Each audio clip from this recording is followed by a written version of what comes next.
तकलीफ आना होती है तब व्यक्ति शंकर भगवान की निंदा करना चालू कर देता है, या शिव पुराण की निंदा करना चालू कर देता है, या शंकर के भक्त की निंदा करना चालू कर देता है।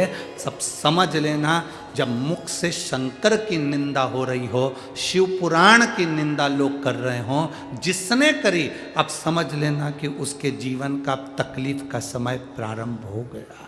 अब उसकी जिंदगी में अब दुख सामने खड़ा, जीवन में दुख उसके सम्मुख।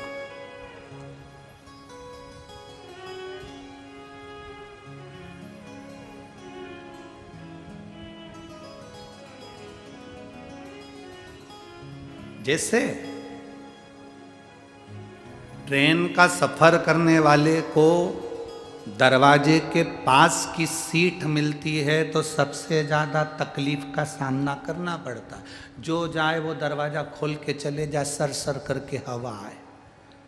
बोलो सही है कि गलत है? जो आए वहीं पर खड़ा हो जाए, धक्के दे। उसी तरह जैसे कि मकान जो बनते हैं, उस मकान में जो कॉर्नर का मकान होता है उसमें भी तकलीफें रहती है। ये नियम, जैसे हवा के प्रेशर पड़ता है दरवाजे पर, तो दरवाजे पर पड़ता है तो वहीं बैठे हुए व्यक्ति को तकलीफ भोगना। उसी तरह शिव की निंदा करने वाला, शंकर की निंदा करने वाला, शंकर के लिए अपशब्द कहने वाला, वो उसको भोगना पड़ेगा। अब नारद जी का समय आ गया जिन्होंने रुद्राक्ष को जमीन पर फेंक दिया, जिसकी कोई मूलता नहीं जानी। कितना सुंदर कहा,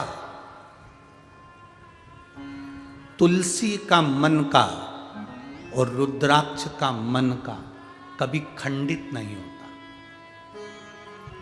बहुत ध्यान देना, जिस तुलसी के मनके से आप माला जपते हो, रुद्राक्ष के मनके से आप माला जपते हो, उसका मनका भी अगर टूट गया है तो उसको झोली में ही पड़े रहने दो, क्योंकि तुम्हारी माला जपते जपते जपते जपते वो मन का इतना राम में रम गया, इतना हरि विठ्ठल में रम गया, इतना शिव में रम गया कि वो मन का सिद्ध हो गया।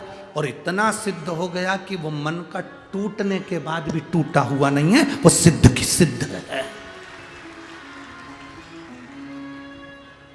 किसी भी देवता की मूर्ति टूट जाती है तो खंडित कहलाती है।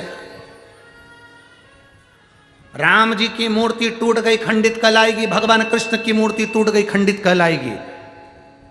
दत्त की मूर्ति टूट गई, खंडित कहलाएगी। जिस देवता की मूर्ति है जरा सी भी टूट गई तो खंडित कहलाती है।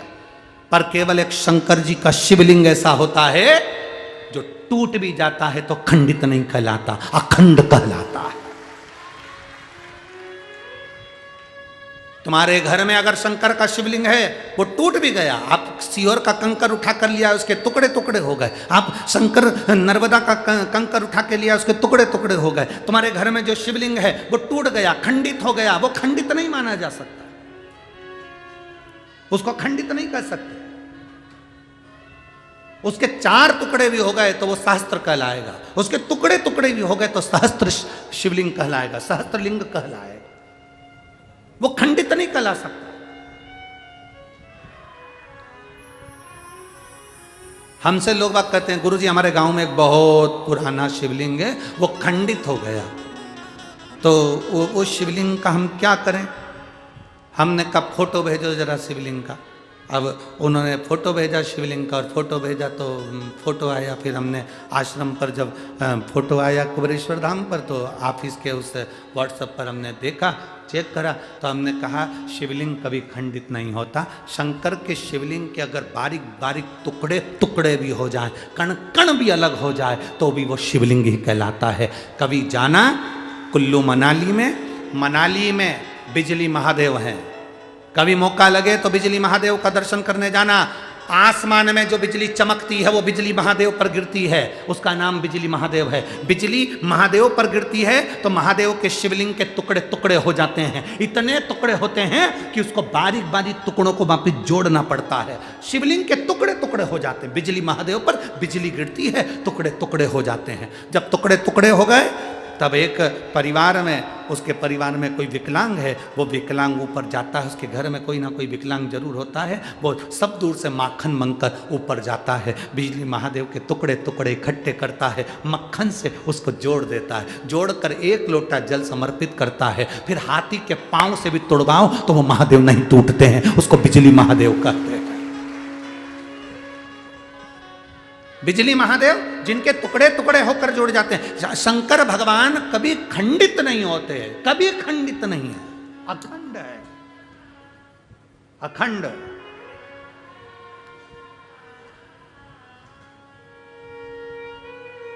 आपके घर में कोई शिवलिंग है, वो खंडित हो गया, आप उसे खंडित मत मानना, उसकी सेवा करो, पूजन करो, आराधना करो, फल देगा। रुद्राक्ष खंडित हो गया, उसे खंडित मत मानना, रुद्राक्ष कभी खंडित नहीं होता। 2 टुकड़े भी हो गए तो समझ लेना कि गौरी और शंकर हो गए, 4 टुकड़े भी हो गए तो समझ लेना गौरी शंकर कार्तिक और गणेश हो गए, उसके 6 टुकड़े भी हो गए तो समझ लेना कि जया विशारा शामली वाली दौतली और देव, ये 5 कन्या भी उनके साथ आ गई। उस रुद्राक्ष के टुकड़े टुकड़े भी हो जाए तो वो मान्य है।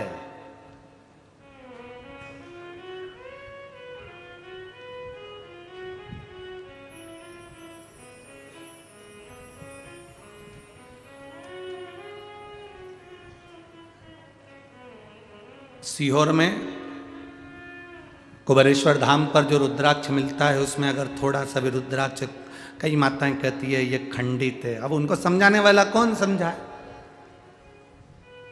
ये तो खंडित है, भैया हमको दूसरा दे दो। उनको समझना चाहिए रुद्राक्ष शिवलिंग कभी खंडित नहीं होता, वो अखंड है, सबके जाने की कथा है। राम जी के बैकुंठ जाने की कथा है, कृष्ण भगवान के जाने की कथा है, सारे देवताओं के जाने की कथा है। आपने कभी शंकर जी के जाने की कथा सुनी क्या, कि शिव जी इस पृथ्वी को छोड़ के चले गए? नहीं, अखंड।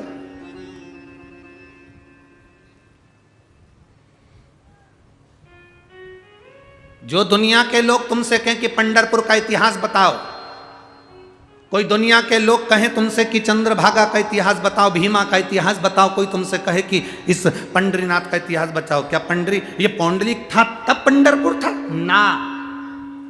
जो कहते हैं कि पौंडलिक आए और पंडरीनाथ तब आए, तो ये इतिहास नहीं। पंढरपुर का इतिहास देखना है तो स्कंद पुराण में देखो, उसमें लिखा है सतयुग था तब भी पंढरपुर था, त्रेता था तब भी पंढरपुर था, द्वापर था तो भी पंढरपुर था, और कलयुग है तो भी पंढरपुर है, और फिर युग निकलेंगे फिर पंढरपुर रहेगा। क्यों? उसका कारण क्या है? क्योंकि जिस स्थान पर देव अधिदेव महादेव रहते हैं, जिस स्थान पर शंकर रहते हैं, वो स्थान कभी समाप्त नहीं होता। उज्जैनी कभी समाप्त नहीं होती, काशी कभी समाप्त नहीं होती, कृष्णेश्वर कभी समाप्त नहीं होता, भीमाशंकर कभी समाप्त नहीं होता, केदारेश्वर, पूरे केदारेश्वर में त्राही त्राही मच जाए, चाहे बिल्डिंगें गिर जाए, चाहे दुनिया तहस नहस हो जाए, तो भी केदारेश्वर केदारेश्वर अटल की अटल रहता है, वो टूटता ही नहीं, वो टूटता नहीं, वो बिखरता नहीं, वो अखंड है।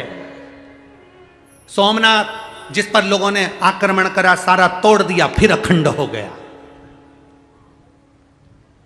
फिर अखंड। शिव कभी समाप्त नहीं हुआ। तो पंडरीनाथ, लोग कहे पंढरपुर, पंढरपुर का इतिहास क्या?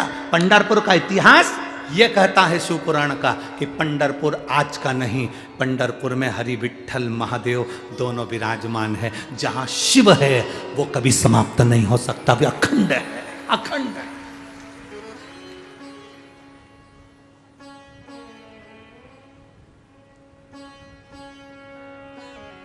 पांच बार काशी काशी कह देने से व्यक्ति को मोक्ष मिलता है। कितनी बार? जम के बोलो जरा। 5 बार काशी काशी कह देने से व्यक्ति को मोक्ष मिलता है।